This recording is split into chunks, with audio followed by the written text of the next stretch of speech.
testing, 1, 2, 3, testing, 1, 2, 3. Hello, my beautiful people. Welcome back to my channel, Iamkaylasimonee TV. And I know the scenery looks different.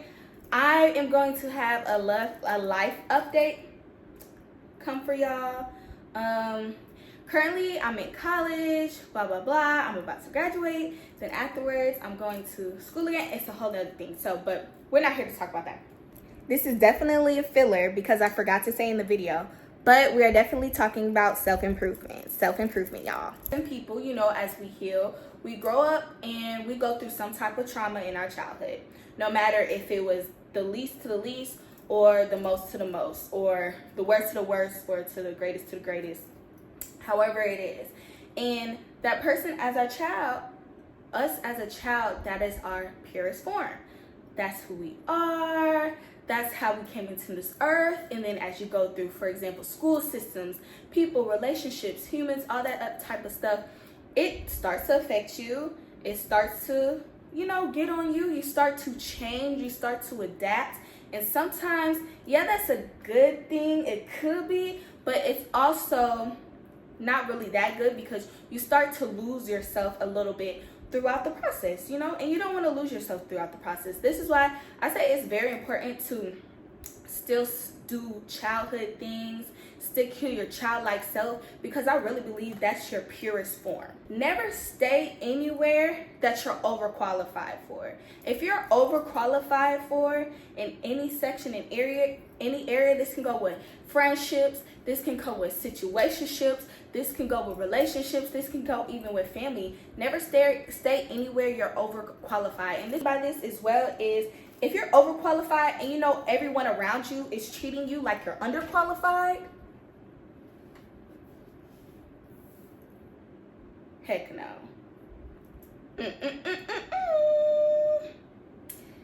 Do not stay where you're not appreciated. And I'm going to say that again. Do not stay where you are not appreciated. If you feel like you're hanging with a certain crowd or just a certain thing in general and you feel like, how come I'm not seen? How come people don't, acknowledge me? I'm doing good. I'm putting out all this good. I'm putting out all this love and this light. Baby, you give love and light to people who deserve the love and light. But I'm not saying be an a-hole.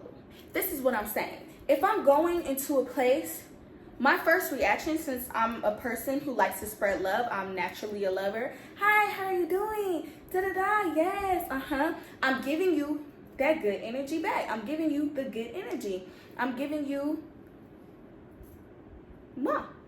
And if that person comes back to you, or if that situation comes back to you and you do not receive the same type of and if you do not receive the same type of energy back, deuces, do not stay there. Do not stay there. Because you staying there is showing yourself that, oh, I actually don't love myself like how I said I do. I don't actually respect myself, respect me, my energy, my physical. I don't respect anything about myself. I do not remove myself from these toxic situations. I grew up, I'm now in my early 20s, so I'm not gonna lie, in my I'm not gonna lie, in my teenage years, I was addicted to toxicity. And what I mean by that is I was addicted to arguing. I'm addicted to all these bad habits. And myself, I had to do real deep shadow work, real things to figure out why am I like this? Why do I like to argue? Why am I proceeding with violence? What about these things are attracting me or making me feel like an adrenaline rush? What are the things that happened in my life to make me feel loving the toxicity? And when you're like that, you start attracting other people who are like that as well. No, baby. You gotta fix that. So as I say I am getting better. I do have my little stuff where I do feel like I need to work on in little sections. But since I know I have to work on those things, I make it very aware to myself and the ones around me that I am still working on those things. But while you are working on those things, don't make that an excuse to still do those things that you're still working on. You still want to have emotional intelligence. You still want to be able to communicate without sounding like you're a 5-year-old fighting with another 5-year-old about whose food is whose snacks are who. You still want to be able to have that emotional intelligence to communicate how you're feeling and why you're feeling that way. But how you react, let me say that again. How you react is literally the key. And I always say this, like, life is 10% of what happens to you and 90% of how you react.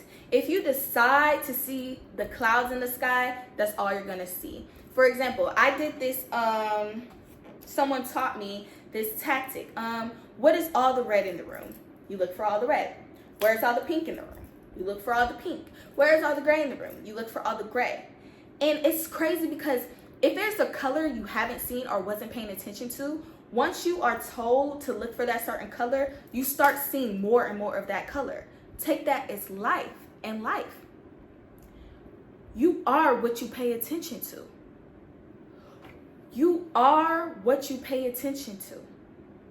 You are what you feed into your body. You are what you listen to. You are the energy you hang around. This is why it's so important to know yourself, know thyself, stand strong in yourself, to where if you are around these certain things, that doesn't affect you, but to not also be around these things if you know that it affects your energy in the first place. If you know that you're healing from something and you know that you need to get better at something, why put yourself in the same situations to where you know you'll be like your old self?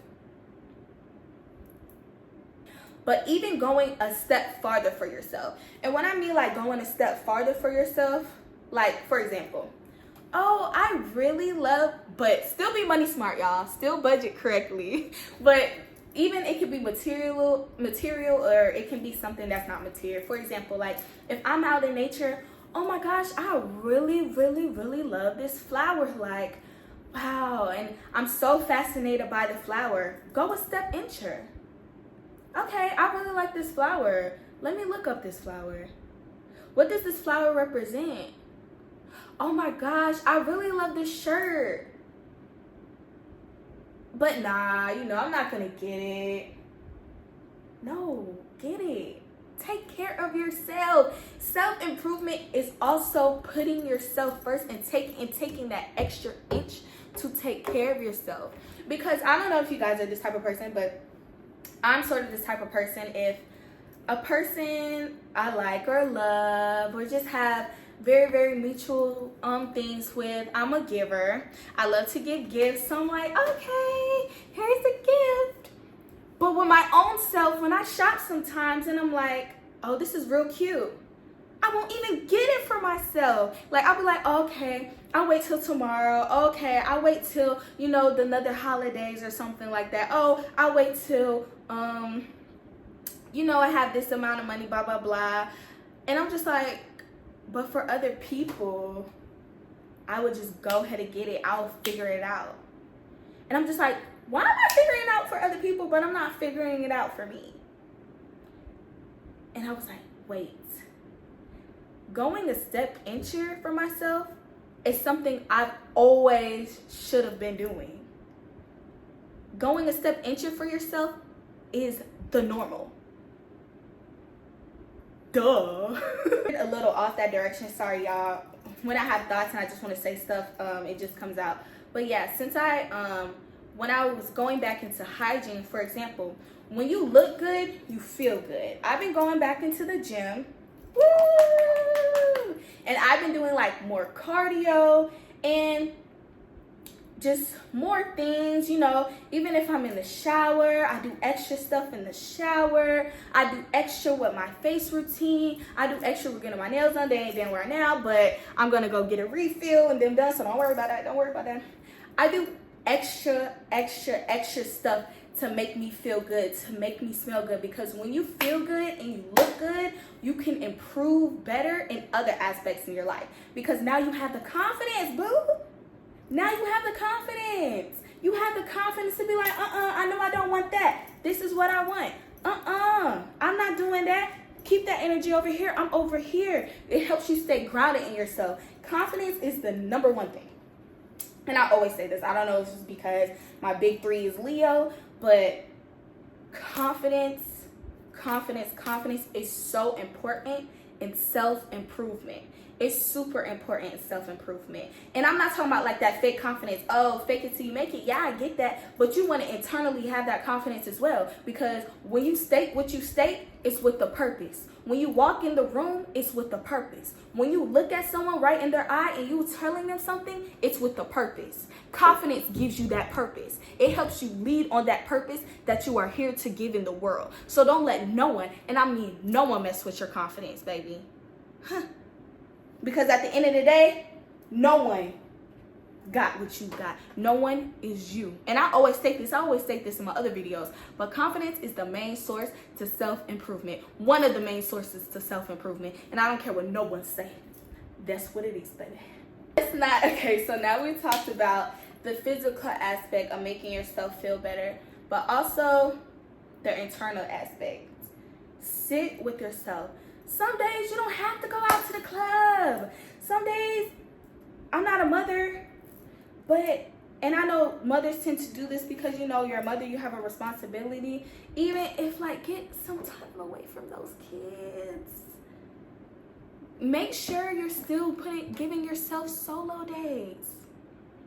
To have those spaces where you can just be with you. If you cannot be in a room by yourself for a whole day and be bored,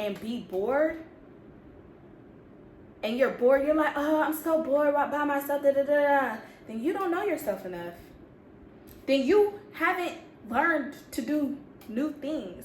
There's so much stuff, new things to do with yourself. Read that book. Color, do a new hobby that you knew, like, dang, this isn't really my thing. I was never good at that. Get a hobby to where you can actually be like, okay, I know I wasn't good at that, but I'm actually getting better in this aspect. And it surprises you. It literally surprises you. Like, oh, wait, I didn't know how to do this. I didn't know how to do this, and I'm doing it. So imagine if I had put this same mindset into that same thing, that same mindset into my life. You are as great as your mind lets you be. And you are the controller of your mind. Okay? Always remember that. Believe you can do it, because you can. Believe you can say it, because you can. Can't. No, we're done with can't. We're done with the self-doubt. We're done with the non-belief. We're done with that. How are you going to actually self-improve and do what you need to do without having the mindset first? Definitely not. That's all I really wanted to say in this little section. Hopefully something, even if it was just a word or something that you took from this, is very, very helpful. Like I said, I will be doing a life update soon about college, graduating, what I'm about to do next with my life, and all that good stuff. But if it's not nothing you took from this video, but it's only one thing you took, okay? The sentence will be, believe you can do it because you can. Believe you can do it because you can. Self-improvement is hard. It's easier said than done, but you can do it. I promise you, you can do it, okay? All right. So I'll see you next video. Have a great day. Have a great life. If this is the last time you're seeing me, or subscribe so you can join. But yeah, peace out, y'all. You can do it. I believe in you. I'm out. Such thing as a life that's better than yours. No such thing as a life that's better than yours. Love yours.